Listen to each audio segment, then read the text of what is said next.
Manchester City 4, West Ham 1. It's the Babbling Review Show with myself, Mike, and Sloth. We're going to dissect the goals. We're going to dissect what happened in the game that was quite a strange game. And we're going to talk about some of the other things that are maybe bigger issues at the club right now than rather than just one 4-1 defeat to Manchester City away. But if you do enjoy it, leave a like, subscribe, and yeah, we'll get into it as we go through. So first off, guys, lineups. Were there any surprises with how we lined up from our side? Todibo was one that came into the back four for Mavropanos. It looked like Emerson was out for this one. So Kufal came in at right back. Wan-Bissaka shifted to left back. And then the rest was kind of what we expected with Bowen being out injured. Was this probably the strongest lineup we could have put out with the cards we have given? Yeah, I don't think there's any other way we could have really lined up based on form, injuries, etc. So, yeah, look, I think that was to be expected, that lineup, and probably fairly happy with what that was, because that was probably what we would argue at this point in time is our strongest 11 players. Mm-hmm. Yeah, agreed. Yeah. Let's go on, stuff. I just think it's disappointing that I think yet again we have underperforming midfielders, and there's no incisiveness from the manager to just look and say, actually, you know what, we're away at Manchester City, we probably aren't going to win, and maybe I'll chuck in a youngster, because let's face it, Alvarez has been for the whole season, and I think it's been multiple games where there's been chances for him to throw youngsters in, and it's just not happening. I'm not started, but I just think that it's really disappointing that we seem to be settling for this objectivity in midfield. Yeah, well, let's look at the stats from the game. So overall, 56% possession to City to our 44, 1.91 XG to City to our 1.37. We actually had 17 shots to their 10, but just a 4 on target for West Ham compared to City 7. 3 big chances each. City took all of them. We missed 2 out of 3. And they had more passes, more corners, and less fouls committed than us. And then splitting it out into the different halves. Pretty similar, to be honest, for both halves. I think the pattern of the game was pretty continuous throughout, other than the first kind of 10 minutes where we were on top. And this kind of illustrates the expected goals throughout the 90-minute period. And you can see that red there, which we're going to get into first, which was the Kufal own goal for West Ham. But you can see the opening 45 minutes, we were much better than Man City in terms of the balance of play and creating better chances, but we just got killed with 2 sucker punch goals, which we're going to get into. So firstly, guys, first 10 minutes away at Etihad, I mean, we just spoke about it off air. I was kind of sat there watching this going, okay, this is actually really encouraging. City are looking like they've looked over the last sort of 8 to 10 weeks. And defensively, they didn't really know how to handle some of our transitions. I think we had 3 really good opportunities with getting Kudus on the ball on that right-hand side and, Kufal overlapping and getting men in the box and creating that overload. So going forwards, it looked like we were causing City problems. Did that give you guys some early encouragement going into this one? He gave me too much. I messaged you guys, remember, saying this is a promising start. Then the sucker punch came like 2 minutes later. But yeah, it was promising. Soufal had a really good opportunity. He wanted that opportunity to even fall probably to Soufal or Souček, or Kudus. Come to Souček, and he just kind of drilled it wide. A good bit of play. Their defense looked nervous. Didn't really seem to want to or really know how to deal with us in transition, especially in that early period. We were getting some really good kind of mileage down that side, and I think there's even been some honest Man City fans who have been saying, I've seen some tweets saying, but in that first half, and especially in that first period, that we looked good and we were causing them problems. But lo and behold, our issues came back to full force to kind of haunt us. Yeah, Sloth, how did you make of the opening exchanges before we get into that first City goal? I think we looked really bright, but my big issue, and I'm not talking about the magazine, is that I just think we look like such a low confidence side. It's snatching at chances and the decision making. You can tell the players don't look up for it. And, you know, I mean, Kudus was fantastic last season, but this season he's been embarrassing for that same level. You know, this in contrast to what he was last season. If I'm that level of footballer, I'd be embarrassed with the performances I'm putting in. I think he's snatching at things. He's selfish. In fairness, he was selfish last year. I don't think the selfishness has changed. I think it's a difficult one because there are times when he clearly doesn't trust his teammates, and you know, with the Souček miss, that is you have to be working the keeper. Like, that is so poorly done. And I'm Souček's #1 fan. That is awful. And I just think that it's a case of a very low confidence side looking at chances and our best players not buying into it. And, you know, we had a really good chance when Somerville nicked in past Akanji. And I think that is a great example of how poor the officials are this season. I know I keep talking about it on videos, but it's a clear case of it's not clear and obvious foul. He's nicked in the ball and got. You should let play continue. You should let the advantage go to the attacker and see what happens. Goal, which, I mean, Somerville was very exciting yesterday, but he probably ain't going to score a goal. He's probably going to work the keeper, but he's looking again a bit rusty. But for me, that is we should have been 1-0 up in that first 10 minutes, and there are numerous issues that I think we faced yesterday, and that particular decision from the official is just one of the sort of things that when I think a team is low confidence, or like when a team is in poor form, those kind of things go against you. Yeah, no, I agree. And that came just after City's first goal, which we're going to go through now. And yeah, as you say, I think the signs were really encouraging going forwards in the early exchanges, but defensively, you can never count on West Ham to, you know, have any sort of competence whatsoever. There was a huge element of luck about the first City goal that did come about, but obviously there's things you can do before that to prevent that. And there was one thing in particular that we all highlighted as well at the time that we were really not impressed by. So let's go through the goal. So this was a theme throughout. I think we mentioned before in the group chat as well, Kufal against Savinho was going to be a massive battle for him, especially because of the lack of game time he's had this season. And just because he's at the age he is now, he's had the injuries he's had, and he just really struggles against pace in the Premier League. And Savinho's been really sharp in the Premier League this season and was fantastic in their last game against Leicester. And yeah, this was kind of a recurring theme throughout, where Savinho was clearly given license to just stay high and wide against Kufal and try and get into as many one-on-one situations as you can. Alvarez is going over here to try and double up. I think what you mentioned as well, Sloth, about Kudus is he needed to do better defensively yesterday and help Kufau out a lot more. I don't know whether it was tactical from Lopetegui to kind of hit City on the break and leave Kudus a little bit further forwards and maybe go for it a little bit more, but he needed to be in situations where he's doubling up and not pulling Alvarez out of position because it was leaving our midfield open. Savinho does well to get past Kufau, gets the ball into the box. Todibo does well to clear it away with a header. And I think this is the next frame here, which is what's going to frustrate most West Ham fans and everyone on this call, including myself, where the ball is headed out and Alvarez just completely ducks out the way of it like this. It's embarrassing. I don't know why he did it. I don't think there was any reason to do it. He's only up against Bernardo Silva here. All he has to do is go and challenge this ball. And, you know, we might still concede from the situation, but City don't get possession of the ball in our box.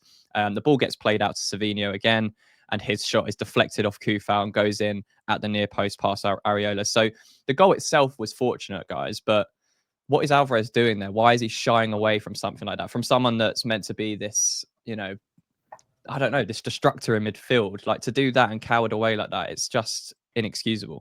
I think he's anticipated. I think it's De Bruyne actually goes for who does the header. I think he's anticipated that he's going to jump in, and so he's jumped up, and then so turning himself is inexcusable. He's turned himself anticipating a contact, and probably thinking that if he is turning and he gets hit, he's going to fall, and that's going to be a foul. So he's probably in his mind thinking, if I slightly change my body shape and I take the hit, I'm probably going to win a foul because it's going to look like the attacker because he's going to have to travel further. When he makes contact, he's going to be deemed as an aggressor and therefore a foul given.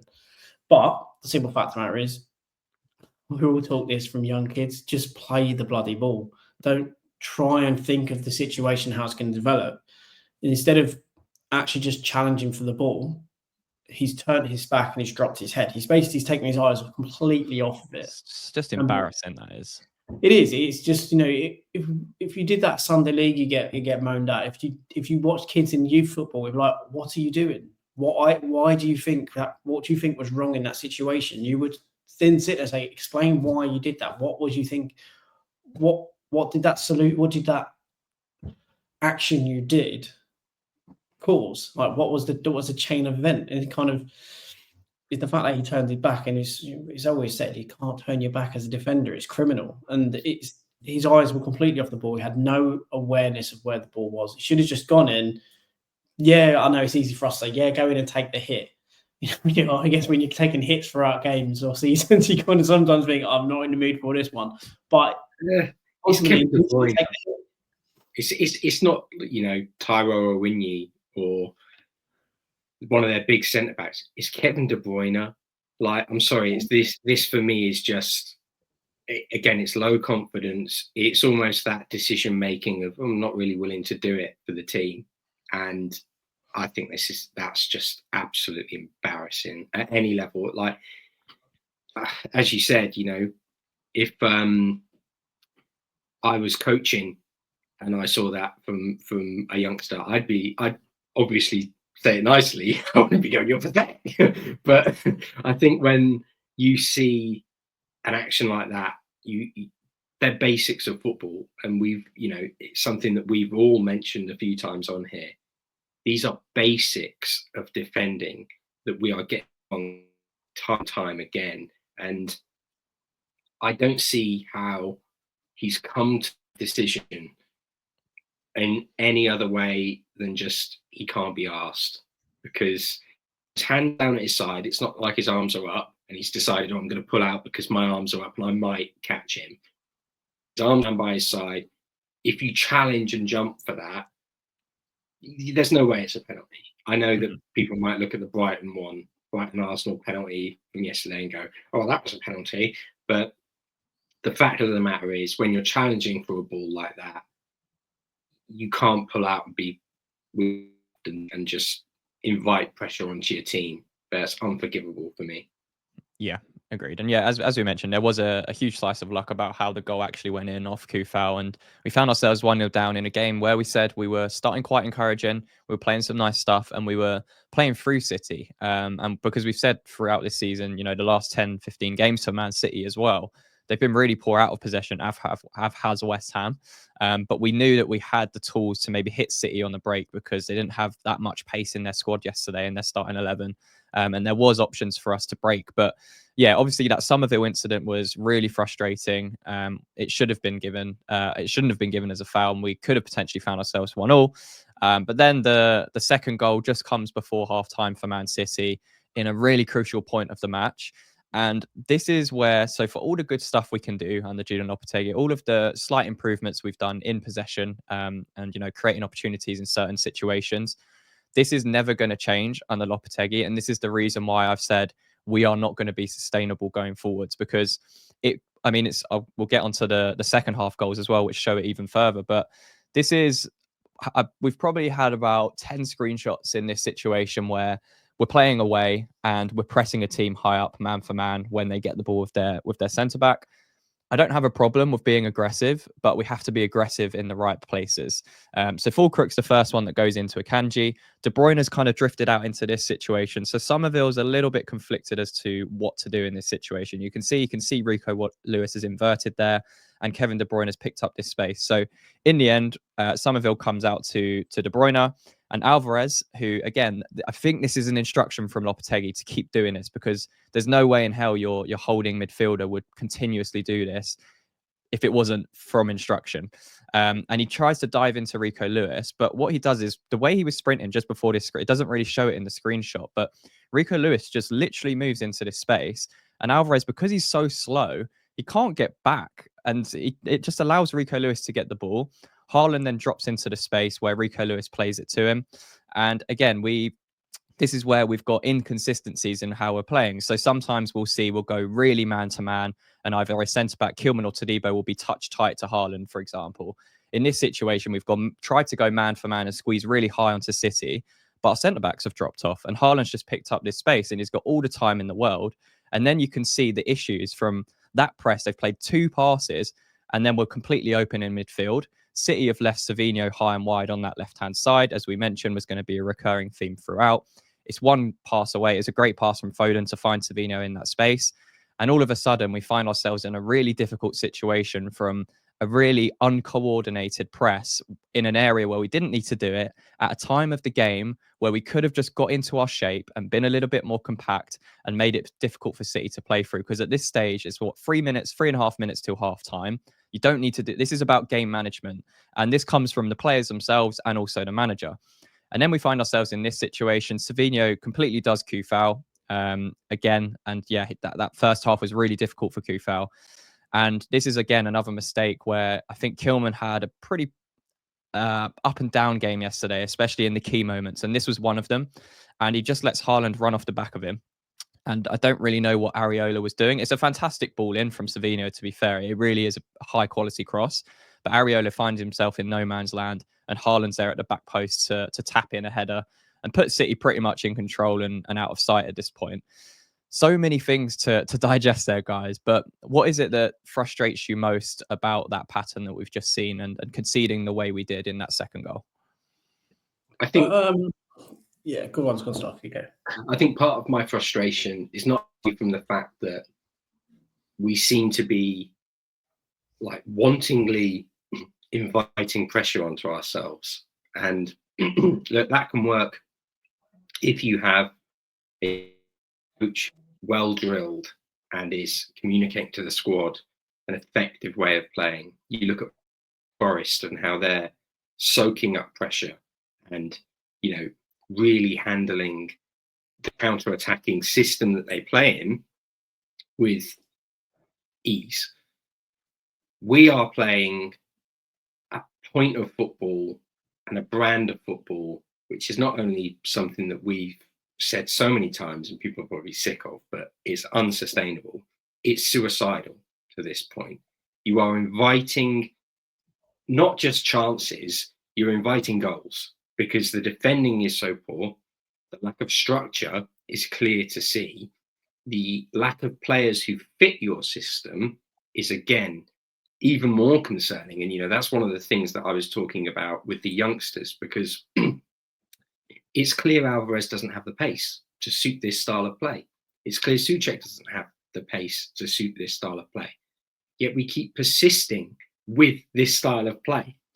And it is incredibly frustrating as a football fan when we're all going, this is wrong, it's clear to see. And the coach is then going, no, but it'll work.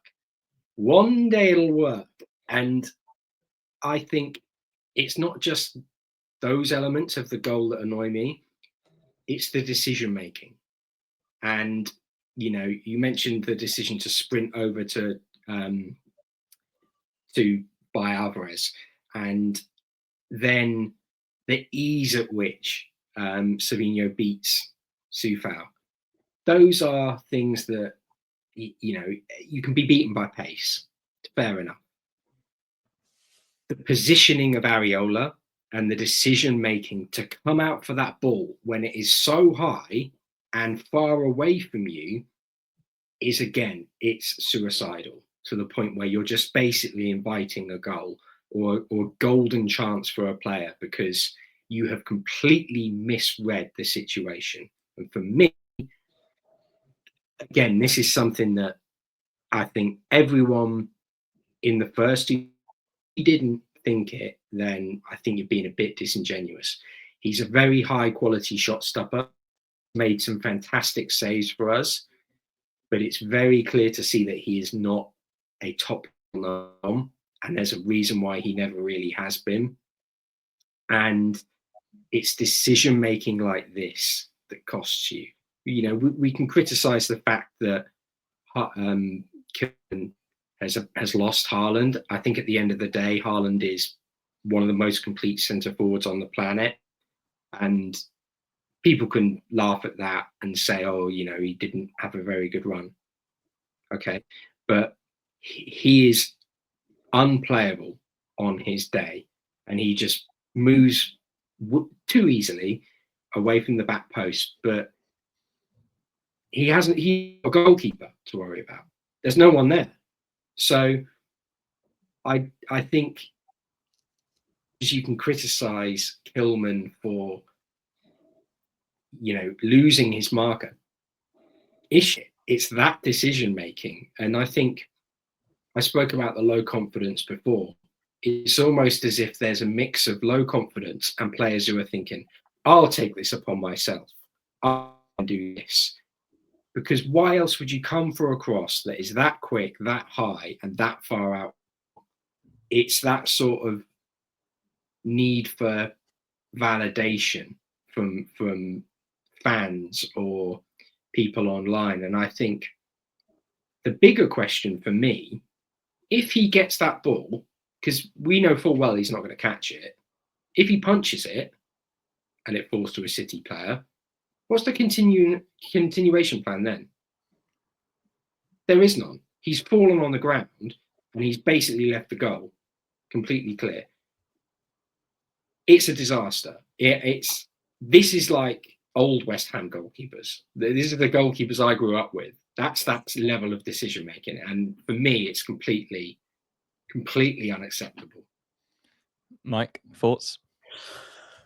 I'm not going to get into the problems because they're very clear, but I mean, we've also got to say that yes, Kilman lost his man, but he lost his man because it was simple yet exceptional work from the centre forward to place himself in his blind spot, to see, as is always said by every striker, if you can see the opposition's player's number or the name on the back of the shirt, you are in the optimum position and you are in control of that situation. As long as if that cross is decent, which we know it ended up being, and let's not forget, it was a superb and brilliant cross. You know, he's got one man to aim for basically, and he puts it right on his head. Yes, the goalkeeper comes out and flaps. I understand that. I'm not going to comment on that because it's already been talked about enough. But as an attacking piece of play, it was an exceptional cross delivered into the area to only one player who was in complete control of that whole entire situation, provided that came into his direction. And, you know, he kept himself in Kilman's blind spot, got in a position, and then he coolly tucked away a header. You know, I'm not defending any one of the West Ham players there, because there was multiple times where we should have and could have done better. And as we say, we probably should have been thinking more about, rather than trying to win the ball up high in that situation, was actually to reshape. And it's something we talked about in the pre-game. In some ways, it would have been sensible to consistently say, City, you can have the wide areas. You know, whether it's De Bruyne, just let him have the ball there. Just cover Rico Lewis. You know, somebody will drop in there. Let it go to De Bruyne, and then you can come out. Again, you know, the Alvarez, just sit and hold that middle space. Don't have to stop. Don't instruct him to keep coming out of that position. Let's at least lock down the centre of the pitch and say to Man City, if you're going to beat us, you're going to beat us by whipping in the ball into the box and scoring that way. Mm-hmm. We didn't do that. And in some points, it was successful in the early part of the game. And in points in the second half, there were some moments where it was successful playing that way. But ultimately, again, it's recognising the moments and the points when you do it and when you don't. And that's where I think we struggle. It seems solely focused on, no, we do it. Yeah. But there's no level of pragmatism within it.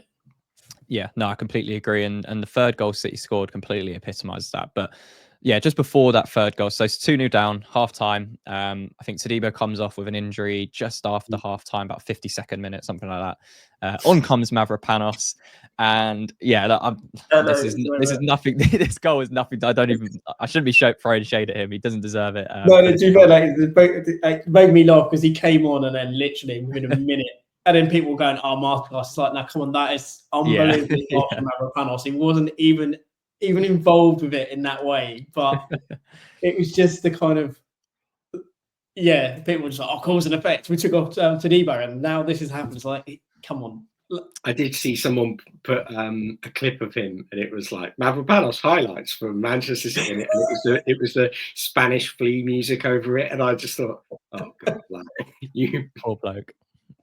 But yeah, he comes on, Todibo goes off, and yeah, the third City goal pretty early in the second half completely kills off the game for us. And this is exactly, again, alluding to the fact that you're mentioning, Mike, is knowing when to press high, when to try and win the ball back in certain situations, and how to do it with a structure. Because for me, those three things are missing in every single game. And yeah, we might have success and we might win the ball back, and it might look good at times when we're winning it back high in high dangerous areas. But when it doesn't work, it doesn't bloody work, and it leaves you completely exposed. And let's just go through this, and let's just take a look at the players that are leading this press, because to me this is just absurd. So Wan-Bissaka, and top left there, he's obviously been told to go man-to-man to Rico Lewis, and Edson Alvarez is almost man-to-man on Bernardo Silva. So City, pretty comfortable in possession here. And at this point in time, you're thinking, okay, we've gone man-to-man. Already we're in a situation where if City break through this, we're in big trouble. The first thing is Wan-Bissaka, straight after this, Rico Lewis gets the ball. Wan-Bissaka's first instinct or first trigger is to go straight into Rico Lewis and press the ball. The ball gets easily switched out to the left and then comes back out to the side where Bernardo Silva picks up the ball. And now you can see Rico Lewis and Wan-Bissaka, and Alvarez is now the one that's going straight at Bernardo Silva without, again, any consideration for what's going to happen if City break through this. Probably the best technical team in the Premier League. And at this point, we're just so uncoordinated, and City have just moved us around so easily. People are just attracted to the ball. People are being instructed to just go gung-ho, man-for-man press, regardless of the situation, regardless of the structure, and it's just leaving us completely exposed. All City do is move it out to the right, the left-hand side again with Akanji, with a simple pass from Bernardo Silva. Alvarez has exhausted himself already because he's been sprinting around, as has Wan-Bissaka. You can see in his body language here, look, his head's down. He's trying to get back in because now he's thinking, they've kind of beaten that really crap press from West Ham. I better try and get back into position before this turns into a goal. And that's exactly what happens. City play one pass through our line. Savinho picks up the pocket of space because he's recognised that, well, actually, West Ham's midfield is completely non-existent right now. Alvarez is the furthest forward player for West Ham. Souček hasn't got the mobility and he's trying to cover the left-hand side. And Paqueta's on this right-hand side where he's pressed high as well. So West Ham's midfield is done here. The space is there. And how many times have we seen this screenshot? And we mentioned Haaland and Kilman, the battle there. Haaland's immediate instinct is to get off the back of Kilman. And that's exactly what he does again. He just makes that movement to Kilman's blind spot. And we just bring it forwards here. Savinho, as we mentioned, he's been given the time, the space, everything he wants to just drive through that midfield because, as I mentioned, there is no midfield, so he's running into empty space. And Haaland, as we mentioned, exceptional movement as a striker. But Kilman has to be a little bit... It's a really difficult one to defend this because you've got Savinho running through. Mavropanos has stepped out to try and block it off, but doesn't.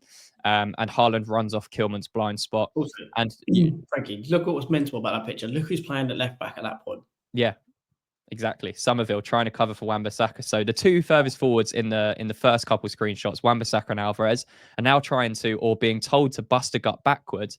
Mm-hmm. And then they might, like, we could see this and you might say, oh, Wan-Bissaka, you're being lazy here. Why is Somerville covering for you?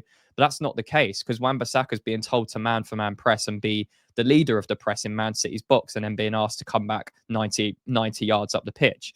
And it's just not sustainable to do that through 90 minutes, which is why we keep saying you have to pick your moments when you're going to press and you can't just go man for man regardless of the situation because a team like Man City will punish you no matter the form they're in. Haaland makes the run and he dinks it over Areola with a really nice finish. And yeah, 3-0 game over. But that is Julen Lopetegui. To anyone that isn't watching West Ham in a moment, anyone that thinks why, West Ham had some good results, why are fans still frustrated by, what's happening? Why do they want to see a change in manager? For me, I will show them that goal every single time, and that'll be case closed for me. I don't need to prove any more point, because that is happening every single week without fail, and we're conceding goals on a regular basis. So although it might work, as we mentioned, there were times in that second half against City where we turned over the ball really, really well. I think after we were 4-0 down and the game was done and City brought on Walker and Gundogan and were taking the piss out of us. But there were times where it worked, and it might look good for 15 minutes. You think, oh, this is encouraging, as it did in the first half. But then there's times like that where you're thinking, what on earth are you telling these players to do? Why is Alvarez in Man City's box with Wan-Bissaka when you've got no one behind them and no thought about what if they break through this press? It's just absurd, and I can't get my head around it. In that as well, if you go back in there, I think on like the second or the third one, right? So look where Souček is. Souček is in center of the pitch. Mm-hmm. He follows Kevin De Bruyne, which is fair enough. And if we go on to the third one, right, and then you can see it here, go to the fourth. So at that point, why had Souček not handed over prior to that ball, bearing in mind where Alvarez was, where Wan-Bissaka was? Why is he, as the captain, not screaming at either Alvarez or Wan-Bissaka to take the shorter route and to drop into there and he cover that middle space? This is also the point, right? Where I'm having to go at the argument, but also who is leading on the pitch and who on the pitch is turning around and going, there's a potential problem here. I don't think they understand it, Mike. I think that's the issue. I don't think they understand what's being told of them. But again, as a player, you've got to sometimes look around and go, there's a massive gap there. This is one man here. We've got cover. Yes, it might be a 2v1 with, if they can get it over, I've got De Bruyne. I'm thinking, but first off, I need to cover the heart of the pitch, because that could also be that could also be incredibly deadly. Mm-hmm.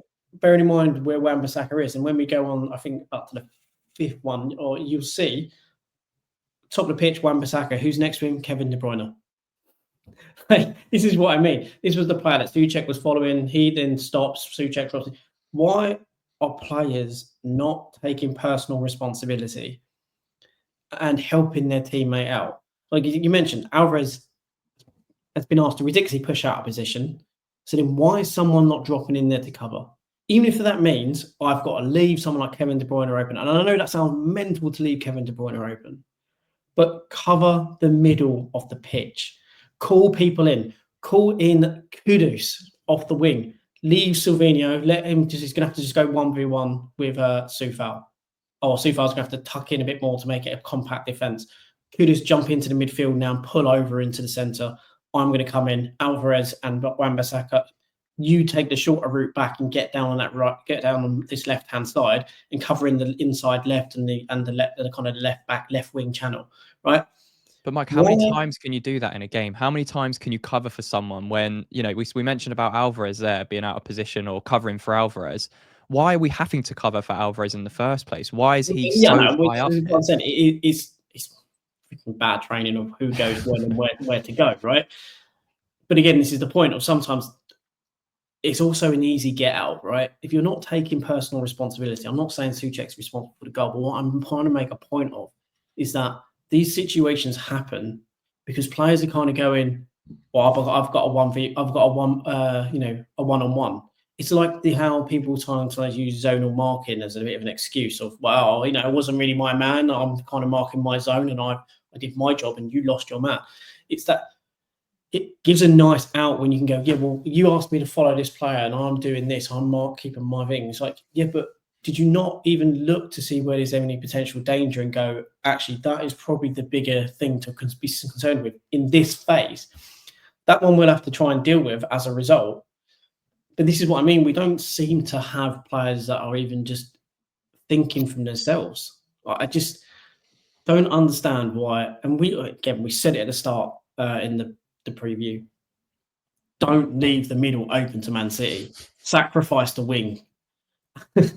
Like, what do? Leave the middle open. It seems so fundamental to me that that's something you don't do against City. It doesn't City seem fundamental. It is fundamental. That is an old coaching cliche. If you make the middle compact and they can't play through you, they have to go around you. It is such basic coaching and basic understanding of football that I think with Frankie's making the very good point that they are clearly being told to do this. They are clearly being told, don't worry, you can sacrifice your position, you can sacrifice the playing style, and you sacrifice the team conceding a chance because you're out of position and not willing to pick up a man just because you can implement a press. What benefit does that give? You might be able to sneak a 1-goal win. You might be able to sneak a few wins across a season, like we did against Newcastle, when we got very, very, very lucky. But we will concede chances that the opposition should bury. And that's the key point. We are conceding so many high-quality chances where they should be taking goals that as soon as they actually take the chances, we're all going, well, it's almost like people are surprised that West Ham are losing. This is the whole season. Even when we win, we're conceding these awful chances from the basics of football where we're just cut open down the middle. And it's completely unacceptable. It's why we've said results this season have masked over the cracks, and you see from the outside looking in, West Ham, they'd won 4 in a row before that Liverpool game. Things were going well. They're looking all right. They're mid-table and can't be that bad. But I think if we look back at this season in the Premier League, how many games have we deservedly won? For me, there's only one game, and it was Ipswich at home. Other than that, the wins we've had haven't been convincing wins, haven't been ones we would deserve to win. The first 20, 25 minutes in that game as well. Exactly, which is it's just insane. Like, who else have we beat? We've beat Wolves at home, which was, to be honest, lucky to get a win there. And I don't even know who else we've beat, but we beat Southampton away, and we could have lost 4-1. We could have and should have lost, 4 or 5-1. This is embarrassingly bad coaching. Embarrassingly bad coaching. And it's what we said. The lines, the gaps between our lines are huge. Yeah. We had the same problem with Moyes, but it was in reverse. Our defence and midfield were too close together, which meant we were sparingly able to break out. When we did break out, we looked pretty good. But more often than not, especially in the last probably 18 months of it, we really struggled because the gap just got bigger and bigger. And we were very fortunate to have someone like Kudus and Bowen who were able to just take the ball and just drive with it to kind of get us up the pitch. And when Antonio was on it, also able to do so. We were very fortunate to be in a position where certain players were able to give enough of a difference in which to kind of offset the deficiency in our setup. Mm-hmm. Now it's the opposite. Our midfield is pushed so high and our defence isn't pushed up enough with it. Because, again, I don't think they've got enough confidence in that, I can come out and step out because we can then cover any issues. But it's all disjointed. We talked about last week, Wan-Bissaka playing wherever the Wan-Bissaka he wants to be. That seemed to be the game plan. Again, you look at that, it's like, well, why are you there? Why have you not handed over to Somerville? Granted, you may have ended up in that position because of breakdown in play or whatever. But again, regroup, get yourself back into a position and go for a press. If it doesn't work, when it gets circulated, drop back and tell Somerville to get in there. This is the point. Players don't seem to be handing people over and going, I need to get, I'm more concerned about getting into my space and getting into my position. And I'm going to hand over to someone else to jump in there. I'm going to sacrifice this press now, or at least this one phase of a press, because I want to get back in my position to cover, because I'm thinking of the what if. I think it is a good point as well, Mike. Like, players do have to take responsibility. Like, if we were in this game state, even if we're playing Sunday League, you would think, right, my left back is furthest forward and my holding midfielder is here. You would be screaming reset, like someone like Souček, as you mentioned, just be screaming reset, get back into our shape. We do not need to press here. Even Kudus here, right? You could argue you could drop in the middle. Yeah. Just look, see the space, and Souček to call him over. Just drop in here for the time being. Let number 26, which I think is Silvino, let him go. Just let him go. Just drop in the middle here. Just don't leave us exposed. Drop in here, sacrifice the wing. Or just have Paqueta drop back and Fulkrug just drop in, because if I City can play understand where Paqueta is because he's marking off Kovacic. So I can understand his position. I haven't actually got a problem with his position. But if Fulkrug can come across, Fulkrug can be in that space where Kovacic is and just have that. If City come to this side, that's fine. Yeah, again, if spots maybe is what it should be. And obviously, he's trying to stop there, so haven't got that simple pass out to that's probably going to be a Kanji on the left there. So to kind of again stop that kind of easy, simple play. And yes, we could have Fulkrug in there.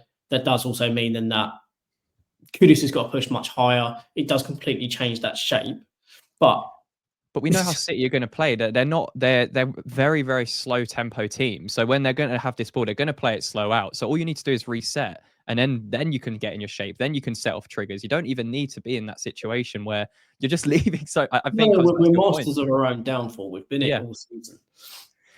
Anyway, let's move on to the next goal, because it comes from another individual mistake. And as we mentioned, Kudus didn't have the best game at all. But again, it's like, we've said it so many times. It's the what if you lose possession. It's the what if this breaks down. What's the next step for West Ham? And we find ourselves in this situation. City are pressing us pretty high. So you can see here immediately, for me, the alarm bells are ringing if we do lose possession of the ball here. Because look at our centre-backs, Mavropanos and Kilman, and Haaland's kind of just completely free in the middle there. So again, it comes back to the what if we lose possession. Kufal plays a nice pass into Souček. Just before this, we'd got to Kufal. We're playing pretty well here. Play it quite nicely out. Souček plays a first time pass into Kudus, so that's great. We've kind of bypassed that City press there. And then Kudus receives the ball here. And all it needs to be is a simple pass into Alvarez, and we've actually played some really nice football, one-touch football out and beaten City's press. But for me, again, it's the what if this breaks down? What if there is a mistake?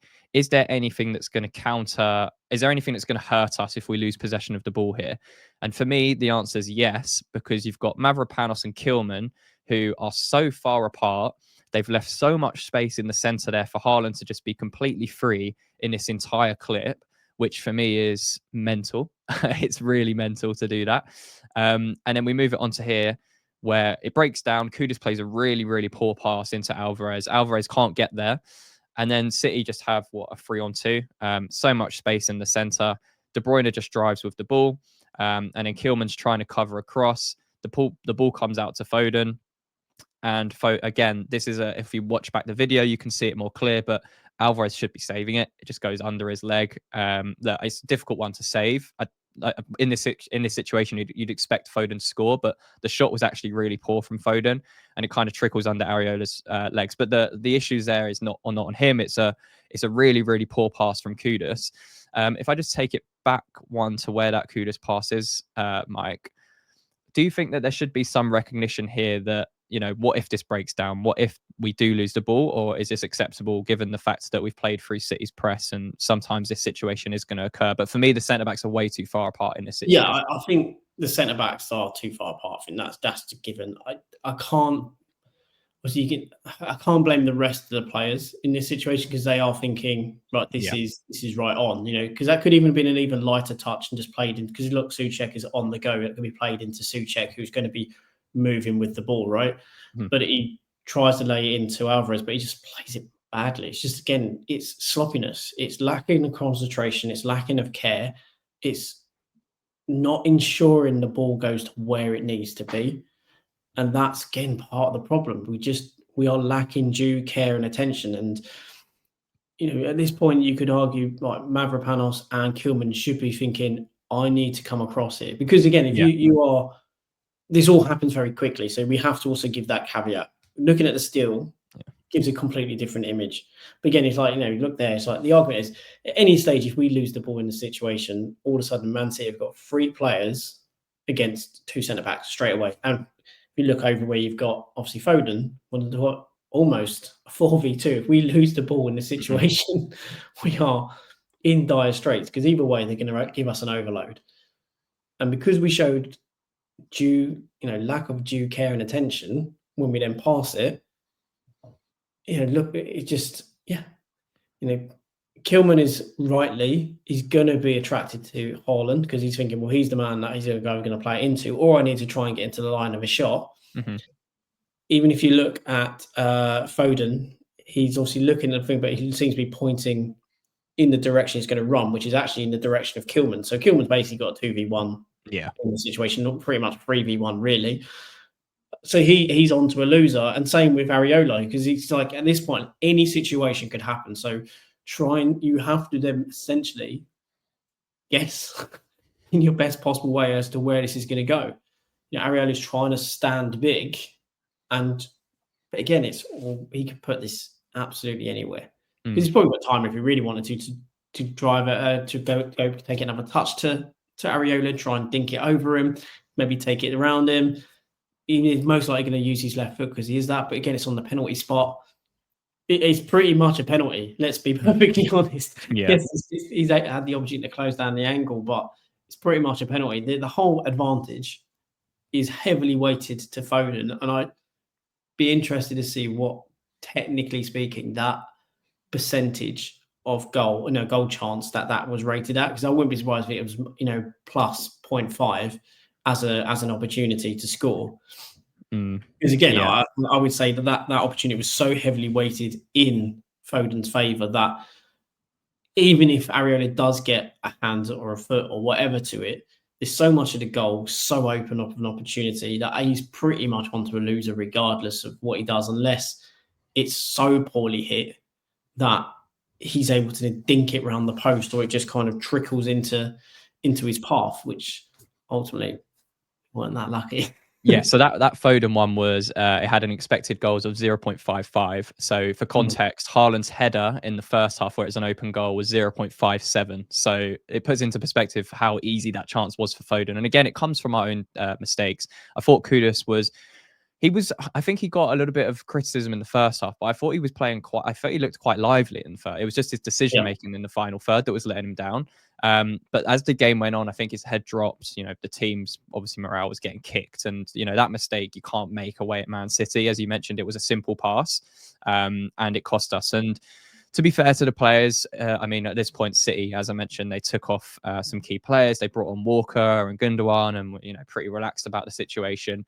And they were kind of just letting us play a little bit more, and we're happy to be a bit more conservative. And they got a little bit sloppy, but to be fair to West Ham, we didn't like that. That is one thing that I've seen with us a lot this season. Even if we are losing heavily, we are still trying. At least there is still the effort and application from a lot of the players. Not in the best way sometimes, but for me, in general, we've shown a pretty good attitude across the board. And I think we haven't really mentioned, but Fulkrug's contributions and the amount he was working yesterday with little reward other than the goal, which we'll get onto now.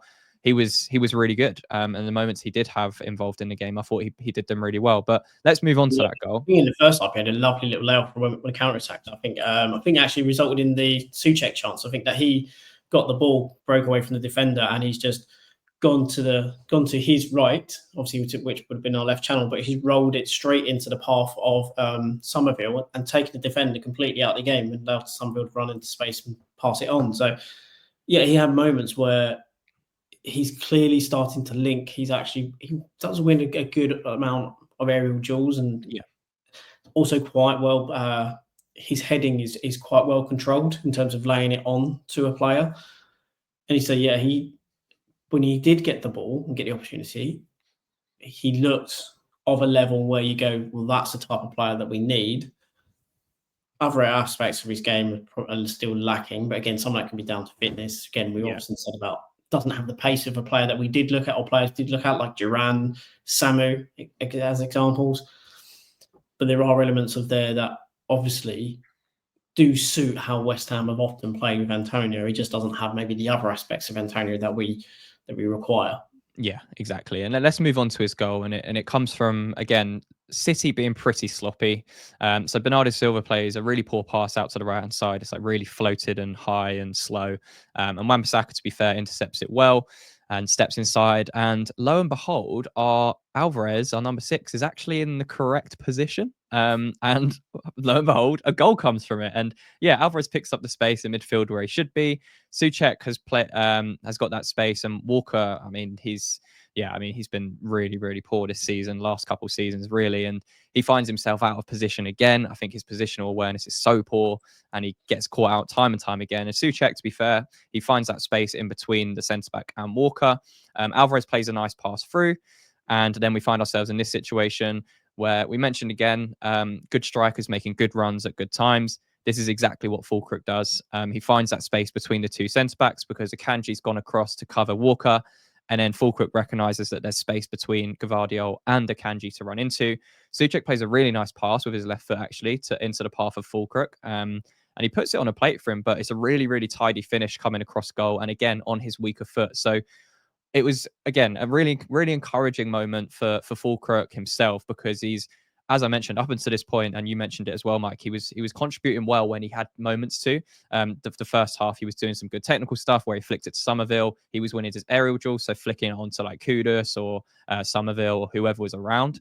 And he was getting himself in really good situations, and it didn't deter him from continue doing it, which I think is the positive to take from this. You know, he kept doing it right until the final whistle happened, and he kept sprinting after things, working hard, and just keeping that space. And when you have that type of striker that is clinical, and we've said it for so long, we haven't had that person that we can trust to score a goal, or you could, getting into this moment, you would expect them to score. We haven't had many strikers. I think that was the argument for having Danny Ings come onto the pitch, because if he gets into these situations, he's going to score a goal, or you'd expect him to find the net on a lot of the occasions. So it was good that we saw Fulkrug get that goal. And yeah, I guess that's going to help his confidence going forwards.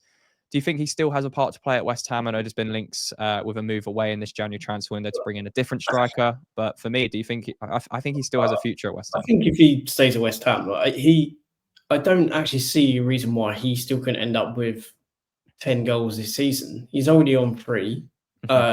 He's not a player that, he can score in bunches. He's not a player that kind of only gets 1 in a game. He can and he will if he gets a chance to do it. What I found encouraging about that was not only did he take that on his left foot, which is his weaker foot, he showed the confidence to take it first time. He didn't look to try and control it and then, play, use it, kind of get his body around it to put it on his right foot. He just instinctively, I'm going to hit this with my left, which is his weaker foot. Brilliant pass from Souček, to be honest, and then tucks it really tidily away. And that is a finish you expect of someone who has confidence in their ability. Now he's 303 minutes into his West Ham career, 2 goals, 1 assist. Can't they, based on the minutes played, that's a bad return. The problem is he's only played that many minutes, and that's the bloody problem. It's, had he played more minutes, maybe we might have got some other results where we just needed a centre forward. We haven't played well. I don't think he would have necessarily improved our performance in terms of our overall play. However, he might have buried one of the opportunities that we had.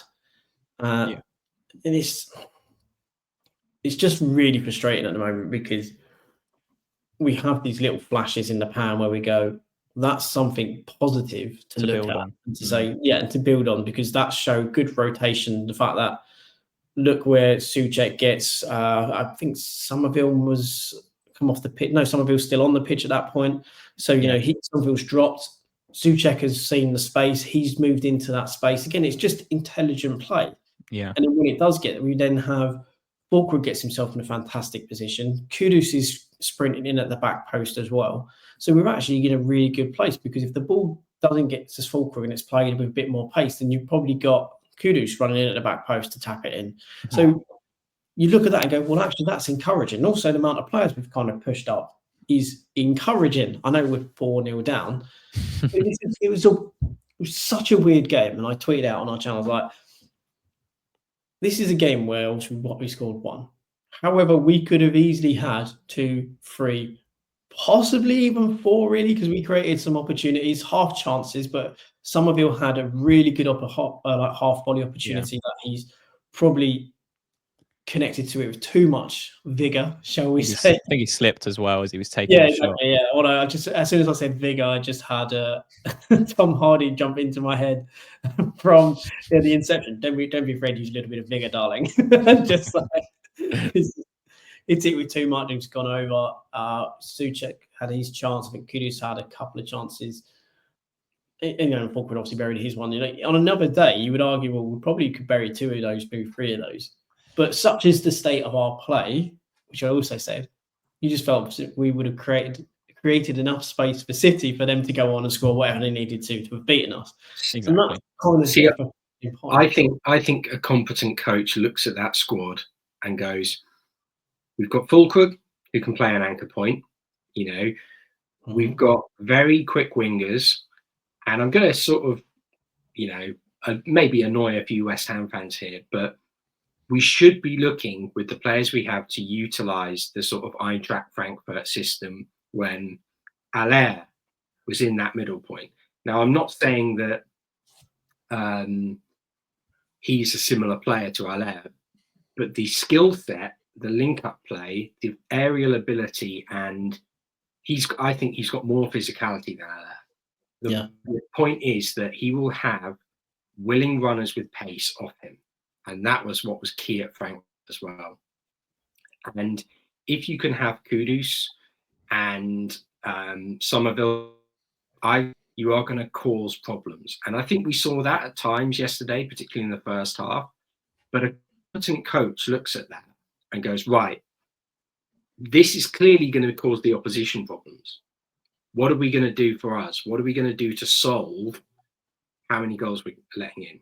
And that is what we're doing, because Fulkrug is clearly competent. Like it's the issues around are going to be down to him.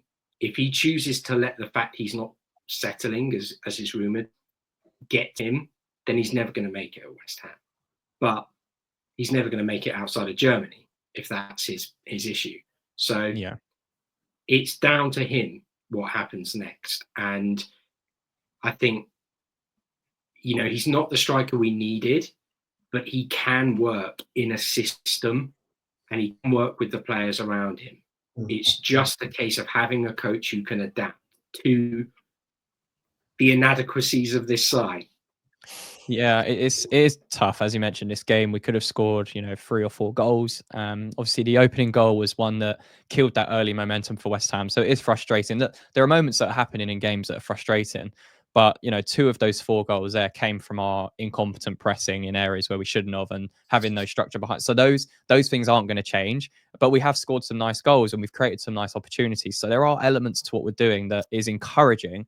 But as we've always said, and is the key point, it's not sustainable because of the way we're trying to play. But look, it was a frustrating defeat. Back-to-back heavy defeats now with Liverpool and Man City out the way. Our next game is Villa away in the FA Cup on Friday. So it'll be interesting to see, as you mentioned at the start of this review show, whether some youth is integrated into that squad or starting 11, or will go full strength. That remains to be seen from Julen Lopetegui, and whether we may do any January transfer window business before that. I don't think so, but time will tell as well on that. But yeah, let us know your thoughts on the Man City defeat in the comments down below. Did you see anything encouraging from the game? Is there anything that we've gone through here that is maybe ringing alarm bells for you under Julen Lopetegui still? Let us know down below. As I said, leave a like on the video if you enjoyed. Subscribe to the channel for more content going forwards. And lads, until the next one. Come on, you Lions.